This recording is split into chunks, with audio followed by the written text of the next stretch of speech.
പറഞ്ഞിരിക്കുന്ന കാര്യങ്ങൾ ഇംപ്ലിമെൻ്റ് ചെയ്യണം എന്നുള്ളതാണ് ഞങ്ങളുടെ ആവശ്യം. അതായത് LDF സർക്കാരും LDF നേതൃത്വം കൊടുക്കുന്ന ഒരു കോർപ്പറേഷൻ ഭരണസമിതിയും തമ്മിൽ ഏർപ്പെട്ടിരിക്കുന്ന കരാർ അതുപോലെ നടപ്പിലാക്കണം. ഇത്രമാത്രമല്ല ഞങ്ങളുടെ ആവശ്യം. ഞങ്ങൾ ആ കരാർ പരിശോധിച്ചിൽ നിന്ന് ആ കരാറിൽ പറയുന്ന പ്രധാനപ്പെട്ട ചില കാര്യങ്ങൾ ലംഘിച്ചിരിക്കുന്നു എന്നാണ് മനസ്സിലായിട്ടുള്ളത്. ഈ കരാർ പറഞ്ഞ പ്രകാരം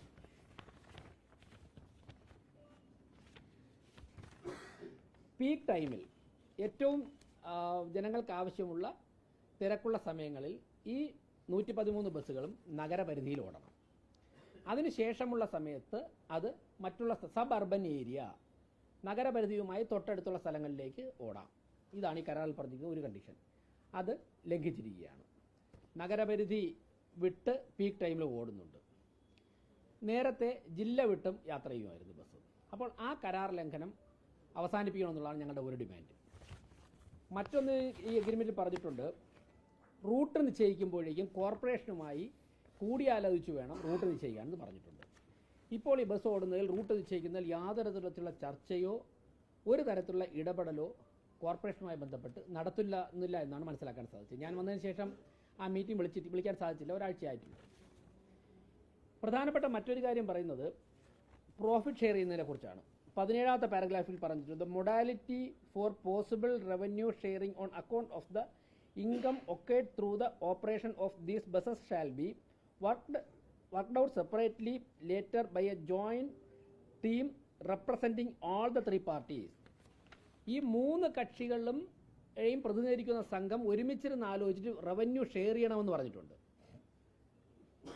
അപ്പോൾ ഈ മൂന്ന് കാര്യങ്ങൾ വേറെ പല പ്രധാനപ്പെട്ട പറഞ്ഞിട്ടുണ്ട്. ഈ കരാറിൽ പറഞ്ഞിരിക്കുന്ന കാര്യങ്ങളൊക്കെ തന്നെ ലംഘിച്ചുകൊണ്ടാണ് ഈ KSRT ഈ ബസ്സുകൾ ഈ ഇലക്ട്രിക് ബസ്സുകൾ ഇപ്പോൾ സർവീസ് നടത്തുന്നത്. ഞങ്ങൾ അത് മാത്രമേ ചൂണ്ടിക്കാണിച്ചുള്ളൂ. ഒരു ഗവൺമെൻറ് നേതൃത്വം കൊടുക്കുന്ന ഒരു പൊതുമേഖലാ സ്ഥാപനം, ഒരു special purpose vehicle, smart city, LDF തന്നെ നേതൃത്വം കൊടുക്കുന്ന ഒരു കോർപ്പറേഷൻ, അവർ ചേർന്നുണ്ടാക്കിയ ഒരു കരാർ പാലിക്കണമെന്ന് മാത്രമാണ് നമ്മൾ ആവശ്യപ്പെട്ടിട്ടുള്ളത്. അത് ലംഘിച്ചിരിക്കുന്നുവെന്ന് ഇപ്പോൾ സമൂഹത്തിന് ബോധ്യപ്പെട്ടിട്ടുണ്ട്. ഇനി ഇത് ആവശ്യപ്പെടാനുള്ള ഉണ്ടായ കാരണം, ഞങ്ങളിത് ആവശ്യപ്പെടുവാനുണ്ടായ കാരണം ആരെയും അവഹേളിക്കുവാനോ പരിഹസിക്കുവാനോ ഒന്നുമല്ല. കാരണം തെരഞ്ഞെടുപ്പ് വരുമ്പോൾ ഞാനും മത്സരിച്ച ആളാണ്. തിരഞ്ഞെടുപ്പ് മത്സരം കഴിഞ്ഞ് വിജയിച്ചു വന്ന കൗൺസിലർമാർ, അത് LDF കൗൺസിലർമാരുണ്ട്, UDF കൗൺസിലർമാരുണ്ട്, സ്വതന്ത്രരുണ്ട്, BJP കൗൺസിലർമാരുണ്ട്. അവരൊക്കെ പറഞ്ഞ ഒരു കാര്യം, ഞാനിപ്പോൾ എൻ്റെ വാർഡിൽ മത്സരിച്ചപ്പോഴും പറഞ്ഞ ഒരു കാര്യം, നമ്മൾ തിരഞ്ഞെടുപ്പ് പ്രചരണത്തിൽ ചെല്ലുമ്പോഴൊക്കെ ആൾക്കാർ ആവശ്യപ്പെടുന്നതിൽ ഏറ്റവും കൂടുതൽ ഗ്രാമീണ വാർഡുകളിൽ നിന്ന് വരുന്ന ഒരു ആവശ്യം, ഞങ്ങൾക്ക് ഇട റോഡുകളിലേക്ക് ചെറിയ ബസ്സുണ്ടല്ലോ അതൊന്ന് വിട്ടുതരുമെന്ന് ചോദിച്ചിട്ടുണ്ട്. അപ്പോൾ ഞാൻ മത്സരിച്ച കൊടുങ്ങാനൂർ വാർഡിലേക്ക് നിങ്ങൾ ചെന്ന് നോക്കിയാൽ അറിയാം, ആ പ്ലാവോട് ഭാഗത്തുനിന്ന് തിട്ടമംഗലം വഴി നമ്മുടെ കുണ്ടമൺ കടവ് ഭാഗത്ത് കയറുന്ന ഒരു റോഡുണ്ട്. ഏകദേശം ഒരു 5 കിലോമീറ്റർ വരെ, 4 കിലോമീറ്റർ 5 കിലോമീറ്റർ വരെയുള്ള റോഡാണ്, ഇട റോഡാണ്. ഇതിലൂടെ ബസ്സില്ല. ഇത് നമ്മൾ സിറ്റിയിലുള്ള ഒരു 30% വാർഡുകൾ മാത്രമേ എല്ലാ പ്രദേശവും സിറ്റി ആയിട്ടുള്ള വാർഡുകളുള്ളൂ. ബാക്കിയൊക്കെ തന്നെ പഞ്ചായത്തിൽ നിന്ന് കൂട്ടിച്ചേർത്താൽ തന്നെ ഗ്രാമീണ മേഖലയിൽ ഇപ്പോൾ ഞാണ്ടൂർക്കോണം എടുക്കട്ടെ, അല്ലെന്നുണ്ടെങ്കിൽ ചെല്ലമംഗലം എടുക്കട്ടെ, കൊടുങ്ങാനൂർ എടുക്കട്ടെ, തുരുത്തുമൂല എടുക്കട്ടെ, പുഞ്ചക്കരി ആയിക്കോട്ടെ, പൊങ്കുളം ആയിക്കോട്ടെ, പിന്നെ വെള്ളാറിൻ്റെ ചില പ്രദേശങ്ങളായിക്കോട്ടെ, ഇതൊക്കെ തനി ഗ്രാമീണ വാർഡുകളാണ്. അപ്പോൾ അവിടെയൊക്കെ തന്നെ ഇട റോഡുകൾ ധാരാളമുണ്ട്. ലക്ഷക്കണക്കിന് ആൾക്കാർ അവിടെ താമസിക്കുന്നുണ്ട്. ഇപ്പോൾ എൻ്റെ വാർഡിലെ അവസ്ഥ ഞാൻ പറയാം. അവിടുത്തെ ഒരു വലിയൊരു വിഭാഗം ആൾക്കാർ കൊച്ചു കുഞ്ഞുങ്ങളെയൊക്കെ അവരെ ഏൽപ്പിച്ചിട്ടാണ് പോകുന്നത്. ആ കുഞ്ഞ് ഉണരുന്നതിന് മുമ്പ് എനിക്ക് അവിടെ എത്തണം. അവിടെ എത്തണമെന്നുണ്ടെങ്കിൽ ഞാൻ കുണ്ടമൺ കടവരെ നടക്കണം.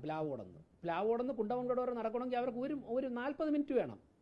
അപ്പം ഞാൻ ഓട്ടോ പിടിച്ചോണെങ്കിൽ 150 രൂപ ആവും, രാവിലെ വൈകും. അപ്പോൾ ഒരു മാസം 8,000 രൂപ ശമ്പളം കിട്ടുന്ന ഒരു അമ്മ എങ്ങനെയാണ് 4,000 രൂപ ഓട്ടോറിക്ഷയ്ക്ക് കൊടുക്കുന്നത്? അവർക്ക് സാധിക്കില്ലല്ലോ. അപ്പോൾ അവർ പറയുന്നത് ഞാൻ 40 മിനിറ്റ് അങ്ങോട്ട് നടക്കണം, 40 മിനിറ്റ് വൈകുന്നേരം കൊണ്ട്. നിങ്ങളാ ചെറിയ ബസ് 1-2 ട്രിപ്പ് രാവിലെയും വൈകുന്നേരം വിട്ടിട്ട് എന്നെപ്പോലെ ആൾക്കാർക്ക് 10 രൂപയ്ക്ക് അവിടെ നിന്ന് ഇറങ്ങാം. ഇത് ഞങ്ങളോട് പറഞ്ഞാൽ ഞങ്ങൾ ജനങ്ങളുടെ ഇടയിൽ പ്രവർത്തിക്കുന്നവരാണ്. അപ്പോൾ നിരവധി കൗൺസിലർമാർ വന്ന ഉടൻ തന്നെ, ഞാൻ മേയറായ ഉടൻ തന്നെ എൻ്റെ ഫോണിലൂടെ ഇങ്ങനെ വിളിച്ചിട്ട് പറഞ്ഞു, എത്രയും പെട്ടെന്ന് ഈ ഒരു തീരുമാനം, ഞങ്ങളൊക്കെ വാക്ക് കൊടുത്തു ആൾക്കാർ. കാരണം കോർപ്പറേഷൻ്റെ ബസ്സാണ്, ബസ് ഇവിടെ ഉണ്ടല്ലോ, രാവിലെ വൈകുന്നേരം മാത്രമെങ്കിലും മിനിമം വിടാൻ സാധിക്കുമോ എന്ന് ചോദിച്ചപ്പോൾ സ്വാഭാവികമായിട്ട് അത് എല്ലാ കക്ഷി രാഷ്ട്രീയ ഭേദമന്യം എല്ലാ കൗൺസിലർമാരും ചോദിച്ചപ്പോൾ മേയർ എന്നുള്ള നിലയ്ക്ക് എനിക്ക് ആ വിഷയം അഡ്രസ് ചെയ്യേണ്ടതായിട്ടുണ്ട്. ആ വിഷയത്തിലെ യഥാർത്ഥ വസ്തുത പൊതുസമൂഹത്തെ അറിയിക്കേണ്ടതായിട്ടുണ്ട്. അങ്ങനെയാണ് സെക്രട്ടറിയോട് ആവശ്യപ്പെട്ട് ഈ കരാറിന്റെ കോപ്പി എടുത്ത് പരിശോധിച്ചത്. അപ്പോൾ കരാർ ലംഘനമാണ് നടക്കുന്നത്. മറ്റൊന്ന്, 113 കോടി രൂപ സ്മാർട്ട് സിറ്റിയുടെ പേരിൽ കോർപ്പറേഷന് തരുമ്പോൾ അതിൽ നിന്നും കോർപ്പറേഷന് ലാഭം, അതിൽ നിന്ന് ലാഭം കിട്ടുമ്പോൾ ന്യായമായിട്ട് ഞങ്ങളുടെ ഒരു അവകാശമില്ല കോർപ്പറേഷനും അതിന്റെ ലാഭം കിട്ടണമെന്ന്. ഈ സ്ഥാപനം നിലനിൽക്കട്ടെ. 113 കോടി രൂപ ഇത്ര വർഷത്തേക്ക് ഇൻവെസ്റ്റ് ചെയ്യുമ്പോൾ അതിൽ നിന്ന് ലാഭം ഒരു പൊതുമേഖലാ സ്ഥാപനത്തിൽ ഉണ്ടാകുമ്പോൾ കോർപ്പറേഷനോട് ലാഭം ഷെയർ ചെയ്യാന്നുള്ള ഒരു എഗ്രിമെന്റ് എഴുതിയിരിക്കുമ്പോൾ ആ എഗ്രിമെന്റ് പാലിക്കേണ്ട ആവശ്യമില്ല, ഒരു ന്യായമായ ആവശ്യമില്ല. അത് ഒരു സ്ഥാപനത്തിന് നേതൃത്വം കൊടുക്കുന്ന വ്യക്തി എന്നുള്ള നിലയ്ക്ക്, മേയർ എന്നുള്ള നിലയ്ക്ക് പൊതുസമൂഹത്തിന്റെ ശ്രദ്ധയിൽ കൊണ്ടുവരേണ്ട ഉത്തരവാദിത്തമാണ് നിർവഹിച്ചത്. ഈ എഗ്രിമെന്റ് പല കാര്യങ്ങളും പറഞ്ഞു. ഞാൻ പ്രധാനപ്പെട്ട 3 പോയിന്റുകൾ മാത്രമാണ് പറഞ്ഞത്. ഇതിൽ പണം കിട്ടണം എന്നുള്ളതും മറ്റുള്ള സ്ഥലങ്ങളിൽ നിന്ന് ഓടുന്നതൊക്കെ നമുക്ക് സെക്കൻഡറി ആയിട്ടൊക്കെ എടുക്കാം. ഇത് പ്രധാനമായും കോർപ്പറേഷനിലുള്ള സാധാരണക്കാരായ കൂലിപ്പണിക്കാരുള്ള ദൈനംദിന കൂലി വാങ്ങിച്ച് ജോലി ചെയ്യുന്നവരും വീട്ടുജോലിക്ക് പോകുന്നവരും ഉൾപ്പെടെയുള്ളവർ കരഞ്ഞുകൊണ്ട് ഞങ്ങളുടെ പറഞ്ഞൊരു ആവശ്യം നിറവേറ്റാൻ വേണ്ടിയാണ് ഞങ്ങൾ KSRTയോട്, സംസ്ഥാന സർക്കാരിനോട് പറയുന്നത്. നിരവധി ഇടറോഡുകളിൽ വലിയ ബസ് പോകില്ല. ആ ഇടറോഡുകളിൽ ചെറിയ ബസ്സേ പോകുള്ളൂ. അതിന് ബസ് ഇവിടെ ഉണ്ട്. അത് രാവിലെ ഒരു 6 മണി മുതൽ 10 മണി വരെയും വൈകുന്നേരം ഒരു 3 മണി മുതൽ 8 മണി വരെയും വിട്ടുകൊടുത്തു കഴിഞ്ഞാൽ പാവപ്പെട്ട ആൾക്കാർക്ക് അത് ഗുണപ്പെടും. ഇനി നെയ്യാറ്റിൻകര, നെടുമങ്ങാട് ഭാഗത്തേക്ക് വലിയ ബസ് വിടാം. ഈ വോട്ട് ടൈമിൽ അവർ ഉപയോഗിച്ചോളൂ. നെയ്യാറ്റിൻകര, നെടുമങ്ങാട് ഭാഗത്തേക്ക് വലിയ ബസ് KSRTC വാങ്ങിച്ചു വിടാം. ഈ ഇടറോഡുകളിൽ ചെറിയ ബസ്സല്ലേ പോകുള്ളൂ, ബസ് ഇവിടെ ഉണ്ട്. ഇതാണ് ഈ വിഷയം ശ്രദ്ധയിൽപ്പെടുത്തുവാനുണ്ടായ പ്രധാനപ്പെട്ട കാരണം. ഇനി മറ്റൊന്ന്, 2024 സെപ്റ്റംബർ മാസം 7-ാം തീയതി മുൻ മേയർ ശ്രീമതി ആര്യ രാജേന്ദ്രന്റെ FB പോസ്റ്റാണ് എന്റെ കയ്യിലുള്ളത്. അതിൽ പറയുന്നത്, ഞാൻ തിരുവനന്തപുരം നഗരസഭയുടെ പ്രഖ്യാപിത നയമാണ് കാർബൺ ന്യൂട്രൽ അനന്തപുരി എന്നത്. ഞങ്ങൾ ആദ്യം പറഞ്ഞ നഗരത്തിലെ ജനങ്ങൾക്ക് ഏറ്റവും സുഗമവും കുറഞ്ഞ നിരക്കിലും ഗതാഗത സൗകര്യം ഉറപ്പാക്കുന്നതിന്റെ ഭാഗമായിട്ടാണ് തിരുവനന്തപുരം നഗരസഭ സ്മാർട്ട് സിറ്റി പദ്ധതി ഉൾപ്പെടുത്തി 115 വൈദ്യുതി ബസ്സുകൾ KSRTC സ്വിഫ്റ്റിന് വാങ്ങി നൽകിയത്. നഗരസഭ സ്വിഫ്റ്റിന് വാങ്ങി നൽകിയതെന്നാണ് LDF മേയർ പറഞ്ഞിരിക്കുന്നത്. അതിന്റെ ഭാഗമായി രൂപം കൊടുത്ത ഒരു ത്രികക്ഷി കരാർ വ്യവസ്ഥ പ്രകാരമാണ്. ഇതാണ് ത്രികക്ഷി കരാർ. ഈ വൈദ്യുതി ബസ്സുകൾ സർവീസ് നടത്തേണ്ടത്. എന്നാൽ KSRTC ഈ കരാറിലെ വ്യവസ്ഥകൾ ലംഘിച്ചതായാണ് പരിശോധനയിൽ കാണുന്നത്. നഗരപരിധി വിട്ടുള്ള സർവീസുകൾക്ക് നഗരസഭ വാങ്ങി നൽകിയ വൈദ്യുതി ബസ് ഉപയോഗിച്ചു എന്നതാണ് പ്രധാനമായും കാണുന്ന കരാർ ലംഘനം. നഗരസഭയുടെ പരിധിയും കഴിഞ്ഞ് സമീപ ജില്ലയിലേക്ക് വരെ നഗരസഭ വാങ്ങി നൽകിയ വൈദ്യുതി ബസ്സുകൾ യാത്ര ചെയ്യുന്നുണ്ട്. ഇതുമായി ബന്ധപ്പെട്ട മുഴുവൻ കാര്യങ്ങളും വിശദമായി പരിശോധിച്ച് ആവശ്യമായ ഇടപെടലുകൾ നടത്തുന്നതിലേക്ക് ബഹുമാനപ്പെട്ട തദ്ദേശ സ്വയംഭരണ വകുപ്പ് മന്ത്രിക്ക് നഗരസഭ പരാതി നൽകിയിട്ടുണ്ട്. സർക്കാർ തീരുമാനം വന്നതിന് ശേഷം തുടർ നടപടിയിൽ ഭരണസമിതി ആലോചിച്ച് തീരുമാനിക്കും. നഗരത്തിലെ അന്തരീക്ഷ മലിനീകരണത്തിന്റെ തോത് കുറയ്ക്കാനും നഗരവാസികൾക്ക് കുറഞ്ഞ നിരക്കിൽ ഫലപ്രദമായ പൊതുഗതാഗത സൗകര്യം ഒരുക്കുന്നതിന് ലക്ഷ്യമിട്ടുള്ള വൈദ്യുതി ബസ്സുകളുടെ സേവനം ആ ആവശ്യം തന്നെ ഉപയുക്തമാകുന്ന നഗരസഭ ഉറപ്പുവരുത്തും എന്ന് തുടങ്ങിയിട്ടാണ് ആര്യ രാജേന്ദ്രന്റെ 2024 സെപ്റ്റംബർ 7 അപ്പോ LDFന്റെ മേയർ തന്നെയാണ് ഇക്കാര്യങ്ങൾ അന്ന് തന്നെ ഉന്നയിച്ചിട്ടുണ്ടായത്. അത് മാത്രമേ പറഞ്ഞുള്ളൂ. പക്ഷെ ഞങ്ങൾ വന്നപ്പോഴേക്കും ഈ കരാർ പാലിക്കും. ഞാനിപ്പോഴും ബഹുമാനപ്പെട്ട മന്ത്രിയോട് പറയുന്നത് ഈ കരാർ പാലിക്കണം. LDF ഗവൺമെന്റിനോട് പറയുന്നത് LDF ഗവൺമെന്റ് ഒപ്പിട്ട കരാറാണ്. LDFന്റെ നഗരസഭ ഭരിച്ചിരുന്നപ്പോഴാണ് കരാർ ഒപ്പിട്ടത്. അത് പാലിക്കണം. ജനങ്ങളുടെ ഭാഗത്തു നിന്നുള്ള ആവശ്യമാണ്. മറ്റൊന്ന്, ബഹുമാനപ്പെട്ട മന്ത്രി പറഞ്ഞു, ഒരു കത്ത് കൊടുത്താൽ 113 ദിവസം 1 മണിക്കൂറിനുള്ളിൽ 24 മണിക്കൂറിനുള്ളിൽ തിരിച്ചാൽ ഞങ്ങൾക്ക് ആ പ്ലാൻ ഇല്ല. കാരണം ഈ ഇലക്ട്രിക് ബസ്സുകളെ കുറിച്ച് അന്വേഷിച്ചാൽ നിങ്ങൾക്കറിയാം, അതിൽ ഏറ്റവും പ്രധാനപ്പെട്ട ഘടകം അതിന്റെ ബാറ്ററിയാണ്. ഒരു നിശ്ചിത സമയം കഴിഞ്ഞാൽ അതിന്റെ ബാറ്ററി മാറ്റും. ഇപ്പൊ എല്ലാ ബസ്സും ബാറ്ററി മാറ്റുന്ന സമയമായിട്ട് ബസ് വാങ്ങുന്നതിന്റെ 70% പൈസയും ബാറ്ററിയാണ്. ആ ബസ്സിന്റെ നല്ല കാലം മുഴുവൻ ഏകദേശം ഓടിക്കഴിയും. ഇനി ആ 113 ബസ് തിരിച്ചെടുക്കാനായിട്ട്, അല്ലെങ്കിൽ ഞങ്ങൾക്ക് ബസ് തിരിച്ചെടുക്കണമെന്നോ ബസ് ഓടരുതെന്നോ മറ്റുള്ള സ്ഥലങ്ങളിലെ ആൾക്കാർക്ക് യാത്ര ചെയ്യണ്ടെന്നുള്ള പോയിന്റ് ഒന്നുമില്ല. അങ്ങയുടെ ഗവൺമെന്റ് ഗതാഗത മന്ത്രി, അങ്ങയുടെ മുന്നണിയുടെ മേയറും നേതൃത്വം നഗരസഭയുമായിട്ട് ഒപ്പിട്ട കരാർ നടപ്പിലാക്കണം എന്ന് മാത്രം. ഇല്ലെങ്കിൽ വിശ്വാസ്യത പോയില്ല.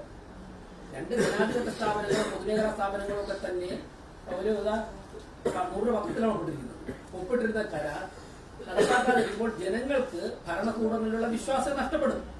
ന്യായമായ ആവശ്യമില്ല. കോർപ്പറേറ്റ് ഇത് മേയർ ഉന്നയിക്കാതിരുന്നാൽ നാളെ ഈ കരാറുകൾ ഉണ്ടായിട്ട് മേയർ വന്നതിന് ശേഷം ഇത് ശ്രദ്ധയിൽ പോലും പെടുത്തിയില്ലല്ലോ എന്നൊരു ചോദ്യം കൗൺസിലർമാരും പൊതുസമൂഹവും ചോദിച്ചാൽ KSRTC റവന്യൂ ഷെയർ ചെയ്യാൻ തയ്യാറായില്ലെങ്കിലും ഞങ്ങൾക്ക് ഉന്നയിക്കണം, അടുത്ത നടപടി എടുക്കണം.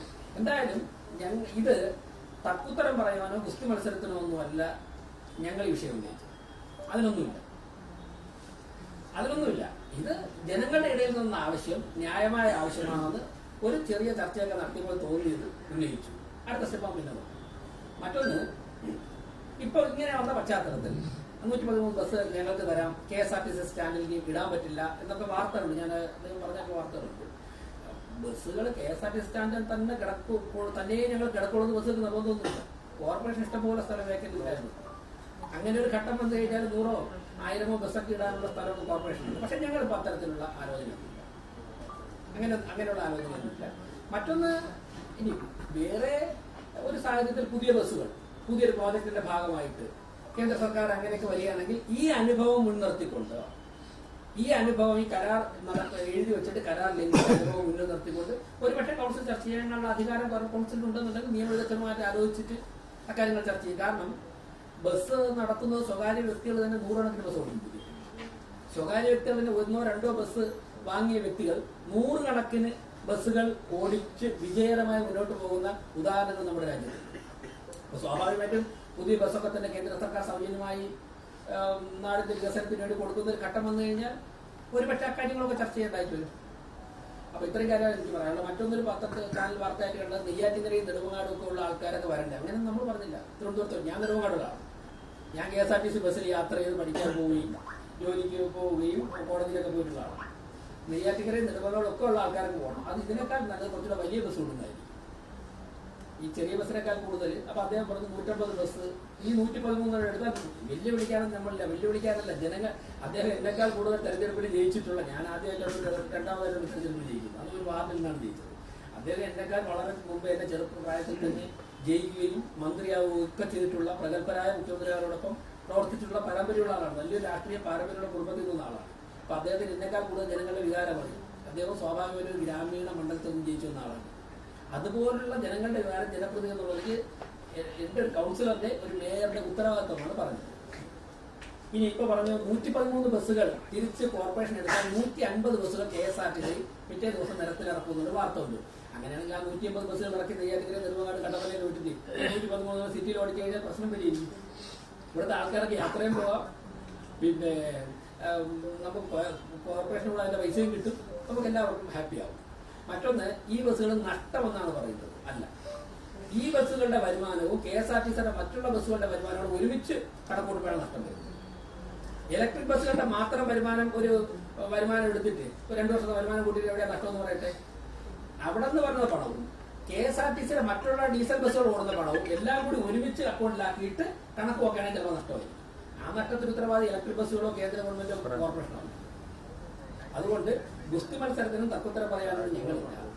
പിന്നെ ഇപ്പൊ ഞങ്ങളുടെ പ്രയോറിറ്റി ഇലക്ഷൻ സമയത്ത് പറഞ്ഞ കുറെ കാര്യങ്ങൾ നടപ്പിലാക്കുന്നതിലേക്കാണ്, അതിലേക്കാണ് പോകുന്നത്. എന്തായാലും ഈ കരാർ നടപ്പിലാക്കണമെന്ന് മുൻ ഭരണസമിതി ആര്യാരാജന്റെ നേതൃത്വത്തിലുള്ള ഭരണസമിതി സംസ്ഥാന സർക്കാരിനോട് ആവശ്യപ്പെട്ടിട്ടുണ്ട്. കൗൺസിൽ ഈ കാര്യം ചർച്ച ചെയ്യും. അടുത്ത വരാൻ പോകുന്ന ദിവസങ്ങൾ കൂടുന്ന കൗൺസിലുകൾ, കാരണം കൗൺസിലർമാർ സ്വാഭാവികമായിട്ട് ബസ് അവരുടെയൊക്കെ വാർഡുകളുടെ ഇടറോഡുകളിലേക്ക് കോർപ്പറേഷനും കൂടി ഇടപെട്ടിട്ടുള്ള ഒരു കരാർ ഇവിടെ ഉണ്ട്. അതിൽ ഞങ്ങൾക്ക് ഇടറോഡുകളിലേക്ക് ബസ് വിട്ടുതരാൻ വേണ്ടി മേയർ ഇടപെടണമെന്നുള്ള ആവശ്യമില്ല കൗൺസിലർമാർക്കാവുന്നത്. അപ്പൊ സ്വാഭാവികമായിട്ട് ഞങ്ങൾക്ക് അജണ്ടയിൽ ഉൾപ്പെടുത്തി ചർച്ച ചെയ്യേണ്ടി വരും. അങ്ങനെ ചർച്ച വരികയും കൗൺസിലർമാരുടെ ഭാഗത്ത് ആവശ്യം വരികയും കൗൺസിൽ ആ ആവശ്യം പാസ്സാക്കുകയും ചെയ്താൽ ഞങ്ങൾ ഈ കരാറിന്റെ കോപ്പി ഉൾപ്പെടെ രേഖാമൂലം മുഖ്യമന്ത്രിക്കും ബന്ധപ്പെട്ടവർക്ക് ഈ കരാർ നടപ്പിലാക്കും എന്നുള്ള കത്തിയുള്ളൂ. അത്രയാണ് ഇപ്പൊ കോർപ്പറേഷൻ ചെയ്യാൻ സാധിക്കുന്നത്. ബാക്കി സർക്കാർ മന്ത്രി പറഞ്ഞത് സ്മാർട്ട് സിറ്റി പദ്ധതി സർക്കാർ 500 കോടി, അത് സർക്കാരിന്റെ പൈസയാണ്. 500 കോടിയല്ല, പിന്നെ 500 കോടിയല്ല, അത് കേന്ദ്ര സർക്കാർ കൊടുത്തിട്ട് 650 കോടി. അതെ, അതുകൂടെ ചേർത്ത് അത് സർക്കാരിന്റെ പൈസയാണ്. കോർപ്പറേഷൻ 125 കോടി സർക്കാരിന്റെ പൈസയാണ്. അപ്പൊ ഇതെല്ലാം കോർപ്പറേഷൻ ആവശ്യപ്പെടുന്നത് സർക്കാരിന്റെ പൈസയാണ് എന്നാണ് മന്ത്രി. ഞാൻ പറയുന്നത് മന്ത്രി കരാർ ഇങ്ങനെ ഒരു കരാർ ഉണ്ടെന്ന് മന്ത്രി സമ്മതിക്കുന്നുണ്ടോ ഇല്ലേ? തർക്കത്തിന് വേണ്ടിയല്ല പറയുന്നത്. അങ്ങനെ പറയുമ്പോൾ നമുക്ക് പറയില്ലേ, ഞങ്ങൾ ആരുടെ പൈസയാണെന്നുള്ളത് ഞങ്ങൾക്ക് തർക്കമില്ല. എല്ലാം സർക്കാരിന്റെ പൈസയാണ്. ഞാനിപ്പോൾ ഇവിടെ ഇരിക്കുന്നത് സർക്കാരിന്റെ പൈസയാണ്, ഈ എസ് പ്രവർത്തിക്കുന്നത് സർക്കാരിന്റെ പൈസയാണ് അല്ലേ? ഞാൻ ഓടുന്ന കാറും മേയർ ഉപയോഗിക്കുന്ന കാറും അതിന്റെ ഫ്യൂലും ഒക്കെ സർക്കാരിന്റെ പൈസയാണ്. അത് ഏത് സർക്കാരിന്റെ, അത് കേന്ദ്ര സർക്കാരിന്റെ വിഹിതമുണ്ട്, കോർപ്പറേഷന്റെ വിഹിതമുണ്ട്, സംസ്ഥാന സർക്കാരിന്റെ വിഹിതമുണ്ട്. അല്ല, എന്നിട്ട് പറയുന്നത് സർക്കാരിന്റെ പൈസ എന്ന് പറയുമ്പോഴും സർക്കാരിന്റെ പൈസ ഉണ്ടാക്കി പെട്രോൾ ഇടാൻ പറ്റില്ല. അല്ല, ഞാനതാണ് പറഞ്ഞത്. ഇനിയിപ്പോ അതിലോട്ടൊന്ന് ഞാൻ ആ ഡിപ്പോയിൽ തന്നെ പറഞ്ഞു. എനിക്ക് എന്റെ പോയിന്റ് തിരിച്ചാണ്. KSRTC ഈ ഇലക്ട്രിക് ബസ്സുകൾ ഒരിക്കലും പറഞ്ഞിട്ടില്ല ഞങ്ങൾ സർക്കാരിന്റെ ഡിപ്പോയിലേ കിടക്കുള്ളൂ. അത് എവിടെ കൊണ്ടുപോയി കിടക്കും. അങ്ങനെ ഒരു സാഹചര്യം ഉണ്ടായാൽ കോർപ്പറേഷൻ തനിയെ ബസ് സർവീസ് അല്ല, അങ്ങനെയൊന്നും ചോദിക്കണ്ട. കാരണം ഞാൻ ക്ലിയർ ആയിട്ട് ഇപ്പൊ ഞങ്ങൾക്ക് ബസ് തിരിച്ചെടുക്കാനോ ബസ് എടുക്കാൻ വേണ്ടി കത്ത് കൊടുക്കാനുള്ള ആവശ്യം ഈ കരാർ നടപ്പിലാക്കണമെന്ന് മാത്രമാണ് ഉള്ളത്. ഈ കരാർ എനിക്കത് ചോദിക്കാനുള്ളത്, ഇങ്ങനൊരു കരാർ മന്ത്രിസഭ ഇങ്ങനൊരു കരാർ ഉണ്ട് എന്ന് ഇതിനൊരു കോപ്പി KSRTC കാണുമല്ലോ, അവരുടെ MP ഒപ്പിട്ടല്ലേ, ഇങ്ങനൊരു കരാർ ഉണ്ട് എന്ന് മന്ത്രി സമ്മതിക്കുന്നുണ്ടോ അല്ലേ? ആ കരാറിൽ പറഞ്ഞിരിക്കുന്ന വ്യവസ്ഥകൾ പാലിക്കുന്നു എന്ന് മന്ത്രി സമ്മതിക്കുന്നില്ല. അങ്ങനെയാണെന്നുണ്ടെങ്കിൽ കോർപ്പറേഷന്റെ ഷെയർ വന്നതിന്റെ അക്കൗണ്ട് പരിശോധിച്ചു നോക്കാം. ഇതിനകത്ത് മന്ത്രി പറഞ്ഞൊരു കാര്യം ഇത് സംബന്ധിച്ച് മേയർ മന്ത്രിയായിട്ട് സംസാരിക്കുകയോ ഇല്ല, KSRTCക്ക് കത്ത് കൊടുക്കുകയോ ഒന്നും ചെയ്യാതെ നേരിട്ട് മീഡിയയെ അഡ്രസ് ചെയ്യാന്നുള്ള പരാതിയാണ്. പരാതി നമ്മള് അല്ലാതെ ഈ കാര്യം മന്ത്രിയുടെ ശ്രദ്ധയിൽപ്പെടുത്തുകയോ KSRTCക്ക് കത്ത് കൊടുക്കുകയോ ചെയ്തിരുന്നോ? അല്ല, ഇത് എന്താ ഇങ്ങനെ പറഞ്ഞുകൂടാന്നുള്ളതല്ലോ. അല്ല, അതല്ല പുള്ളി മന്ത്രി പറഞ്ഞത് ആദ്യം മന്ത്രിയെ സമീപിച്ച് സംസാരിച്ചിരുന്നെങ്കിൽ പ്രശ്നം അങ്ങനെ തീർക്കാമായിരുന്നു. ഞാൻ പറഞ്ഞത് ഞങ്ങളുടെ ശ്രദ്ധയിൽ വന്ന ഒരു രാഷ്ട്രീയ പാർട്ടിയുടെ നേതൃത്വത്തിൽ ഭരണസമിതി അധികാരത്തിൽ വരുമ്പോഴേക്ക് സ്വാഭാവികമായിട്ട് ചില സാഹചര്യങ്ങളിൽ അവരുടെ ശ്രദ്ധയിൽ വരുന്ന കാര്യങ്ങൾ ജനശ്രദ്ധയിൽപ്പെടുത്തും. അപ്പൊ സ്വാഭാവികമായിട്ടും അതിന്റെ മാധ്യമപ്രവർത്തകർ ചോദിക്കും അതുമായി ബന്ധപ്പെട്ട രേഖകൾ എന്തെങ്കിലും ഉണ്ടോ. അങ്ങനെ ചോദിക്കുമ്പോഴേക്ക് പൊതുസമൂഹത്തിന്റെ മുമ്പിൽ ഞങ്ങൾക്ക് രേഖകൾ കാണിക്കും. തെറ്റായ കാര്യമല്ലല്ലോ ചെയ്തത്. ഇനി സംസാരിക്കും ഞങ്ങൾ മന്ത്രിയോട് സംസാരിക്കും. ഞാൻ പറഞ്ഞല്ലോ, മന്ത്രിയോട് സംസാരിക്കും. ഞങ്ങൾ ആവശ്യമായ ഘട്ടത്തിൽ ഈ കരാർ പാലിക്കണം എന്ന് കത്ത് കൊടുക്കും. അതൊക്കെ ചെയ്യാൻ സാധിക്കും. ഇതിലിപ്പോ കഴിഞ്ഞ തവണ മേയർ മാധ്യമങ്ങളെ കാണുന്ന സമയത്ത് പറഞ്ഞ കട്ടപ്പനയിലേക്ക് അടക്കം ഈ ഇലക്ട്രിക് ബസ് പോയിട്ടുള്ളതാണ്. ഇന്നിപ്പോ മന്ത്രി പറഞ്ഞത് അങ്ങനെ കട്ടപ്പനയിലേക്ക് പോകാനുള്ള ഒരു കപ്പാസിറ്റി ഈ ഇലക്ട്രിക് ബസ്സിന് ഇല്ല എന്നുള്ളതാണ്. അതിന്റെ ടയർ അടക്കം ബാറ്ററി അടക്കം പ്രശ്നമാവുന്നുള്ളതാണ്. അതിലെന്തെങ്കിലും അല്ല, കട്ടപ്പനയിലേക്ക് പോയിട്ടുണ്ട് എന്ന് KSRTCയുടെ ഉള്ളിൽ നിന്ന് തന്നെയാണ് പറഞ്ഞത്. വേണമെങ്കിൽ പരിശോധിക്കാം. വേണമെങ്കിൽ എന്നാണ് പോയത്, എവിടെയാണ് പോയത്, പോകാനുള്ള കപ്പാസിറ്റി ആ ഇലക്ട്രിക് ബസ്സിന് ഇല്ല എന്നുള്ളതാണ്. അങ്ങനെ കപ്പാസിറ്റി സിറ്റിക്കകത്ത് ഓടിച്ചാൽ പോലെ കപ്പാസിറ്റി കുറഞ്ഞത്. അത് അത്രയും ദൂരം ഇവിടുന്ന് തിരുവനന്തപുരം സിറ്റിയിൽ നിന്ന് ആ കട്ടപ്പന വരെ പോകാനുള്ള ദൂരം ഞാൻ അതിന്റെ ആ കാര്യത്തെ പരിശോധിച്ചില്ല. ലഭിച്ച വിവരം പുറത്തു പോയി. എന്തായാലും സമീപ ജില്ലകളിലേക്ക് പോയിട്ടുള്ളത് മുൻ മേയർ പറഞ്ഞിട്ടുണ്ട്. സമീപ ജില്ല മിനിമം കൊല്ലത്ത് പോകണം. മുൻ മേയറുടെ സെപ്റ്റംബർ 7, 2024 FB പോസ്റ്റിൽ പറഞ്ഞിട്ടുണ്ട് സമീപ ജില്ലകളിലേക്ക് പോയിട്ടുണ്ട്. കൊല്ലത്ത് പോയിട്ടുണ്ട്. സമീപ ജില്ല കൊല്ലം, പത്തനംതിട്ട പോലെ